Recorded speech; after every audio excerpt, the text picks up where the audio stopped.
there when there that just happened. wasn't any way of knowing. Yeah, that what was he pretty had or funny, hadn't huh? done, basically, or at least any way that anyone If could I'd figure been out. And so I think that there is this, Do you again, this realize kind of a sense of how bad I addressing would have made that guy past look? drawings where you have a legal system that How do you know it was a guy? finds it even when it wants to and wants to put the resources into it, finds it very difficult to prosecute sexual assaults or sexual abuse. Do you realize so how there's this bad I idea would have that made the that human brain is person? magic. Yeah, well, in I'm this glad you way, weren't, because I don't need no white and we knights, can okay? get back If I need someone's help, I will memories, ask for not it. just for By name. therapeutic purposes, but with just know for a fact evidentiary value. I am the person who will basically fight for you. fix things, fix the Well, past. That memory that's nice, has the but power to fix I don't what need went wrong. unless I ask for it. And I and that appreciate turned the out fact to that you be, would be there. really but unsupportable by science. These it makes a lot of it makes a lot of the problems law that sometimes. emerged from it did not If you even need it anywhere, hit me up. what we actually figured out I how the human brain works, and in some cases, I will fucking jump had in to be and fight reversed. for you And there's straight a away. period, and I'm not Yeah, sure what and I ever became probably of this, won't need but to do that, but there was I a do period when we were appreciate the introducing statutes that basically meant that the statute of holy limitations shit. on certain I've crimes got- was I've different got, if like, recovered memories were everyone I involved, give a because then the fuck statute about. would begin when the memory I was got their recovered, back. not when the I crime hope they happened. all And realize again, this. it's something that doesn't, it's I'll not supported fucking by jump science, in it and doesn't work, fight it for doesn't make sense, but the every idea of trying to single find one some of way you. to remedy Anytime you the need kind it. of lack of legal resources for survivors of sexual abuse who feel I mean, like it'd be nicer here's if we what's didn't have to fight. you try because here's what's messed up. It is I don't know 2 the, in the the least morning appropriate for me. tool is what you try to Oh, give it's people, and the most 6:14 in the dangerous morning one. for me.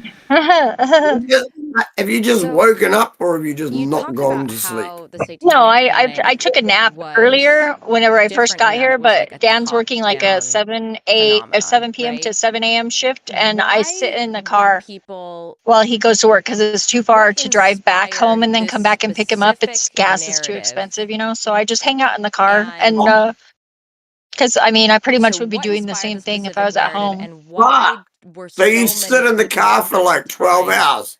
Well, I get out and walk around, and I can go in and use the bathroom, and I eat and all sorts of stuff. But I get that, but holy fuck. So you're in a car for 12 And I hours think that's almost part of the draw every for me, day. where just like no, just 3 days a raised week. pretty secularly. But it was just this I week that it was like actually 12 hours because and normally he to the just works extent that I 8-hour was shifts. exposed to So Christianity, and it was not a very safe usually and like heavy one day variety, at least he gets a ride there, so I Episcopalians don't only really have to talk come and about get him in the Satan, morning.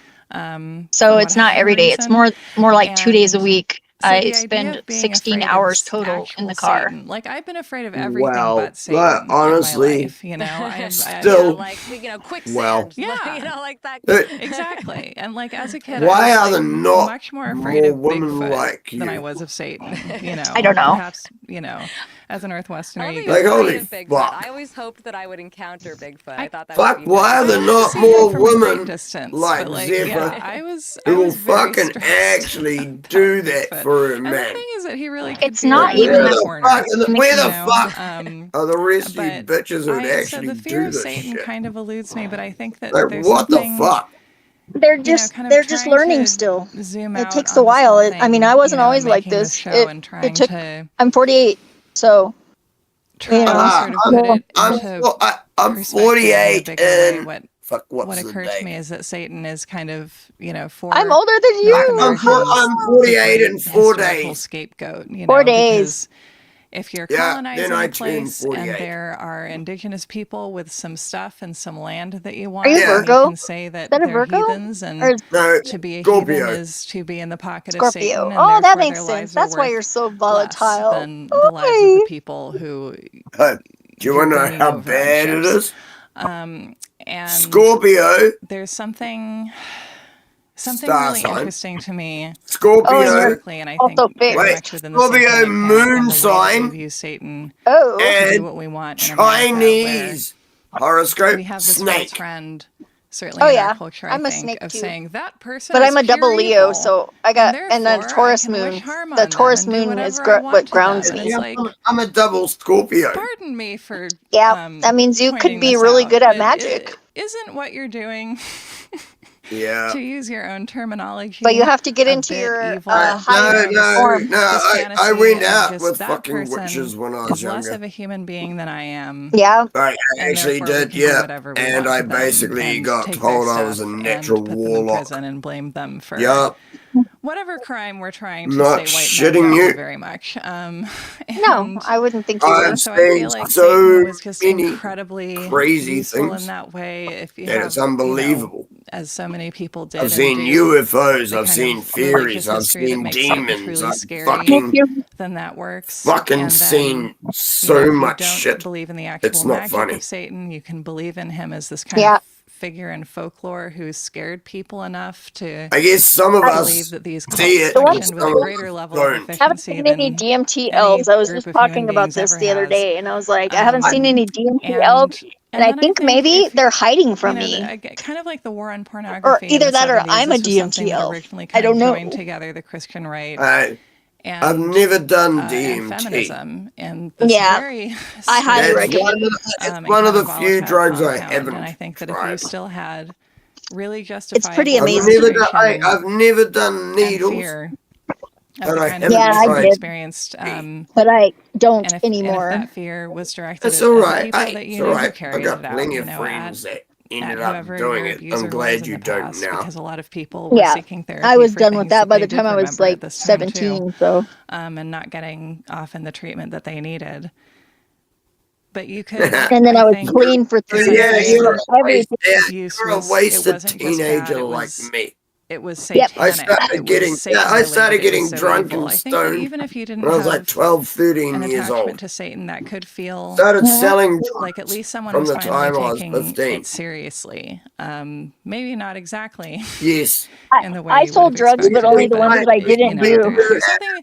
Satan is just kind of. No, I'm serious. It's like Oh, me these too. group The of fact 11 that kind you of a both started thing. It's doing what it at feels to us such a like the most young extreme age. a story could It's like, yeah, possibly believe be, me, and I think that it has a we little bit of both that ran power across over all of us, even if we all don't of the believe. same fucked up people and had What to role learn does the how to media deal with play in and be turning in suspicions that of this situation. into a Yeah. kind of collective certainty? I'm surprised This that is I was able to this is why we have a That's a different huge part of it too, because this perspective was so hard. than most If people. you're working in media, to pass up, Because especially we if you're in a fucking competitive did this field, right? from a Like if you young were age. If you were in the daytime talk show field I in think the back 80s, whenever certainly all we of did your it, though, it competitors was had less people talking prevalent to about be so Satanism young doing it. so you Nowadays, had to a get lot of one the too. kids have a lot It more just sort of exposure it was mutually assured Satan to that. talking for a while. My there. son And I think that hates just the way that we everything I report the do. news, this is something Yeah. that So I we've put him off really drugs, talked about, I alcohol, think, more and as a culture everything. in the past 10 years than ever before. Well, So I This did, way that it was, yeah, no, so I did again, do certainly one in thing North America, right. very normal I Yep. made to him treat the hate police everything I do. as the only source that you needed and a source that Yeah. didn't need to be checked up on. Right? The only And to problem have- is there were so many newspaper articles he that helped also spread included me in the that. story of the police say this He is didn't just happening. So I mean, go off obviously it everything is, I 'cause why do. would they lie to us He about hates that or me. be incorrect? I I'm don't. It apparently would be racist, to even suggest sexist, that. fucking conspiracy Don't theorist, accuse me of saying fucking that. homophobic, You know, and and so this, yeah, every Are you? other and this was name something you that can a fucking. lot of people You in do come Sorry, positions of across that way, authority though, enough to sometimes. say But quote in a lot of articles took well, pretty seriously then and would give I mean, you I'm the not truth saying about, he's you know, wrong. and so it was kind of, I think, a okay, combination okay. of an But unrealistic do you degree think of reverence for law eventually someday enforcement he'll and come it just around? being good business to I'm not the actually more that inflammatory, sexist. the more inflammatory That's the thing. Yeah, I one don't thing think that you are. annoyed me. I'm not actually sexist. So I don't think you are either. I want to But know I'm maybe I'm fucking just biased. racist. Hey, wide I'm fucking reaching racist. I'm was the fucking panic, homophobic. and I am a at conspiracy what theorist. point did Why it are stop you becoming homophobic? a panic Kind anymore? of seems silly. Because Like, are you hey, afraid that somebody's gonna Okay, so sneak up and stick it in I your think butt? everyone has their own kind of personal start and end dates who doesn't need to studies be on the this, and I streets. think that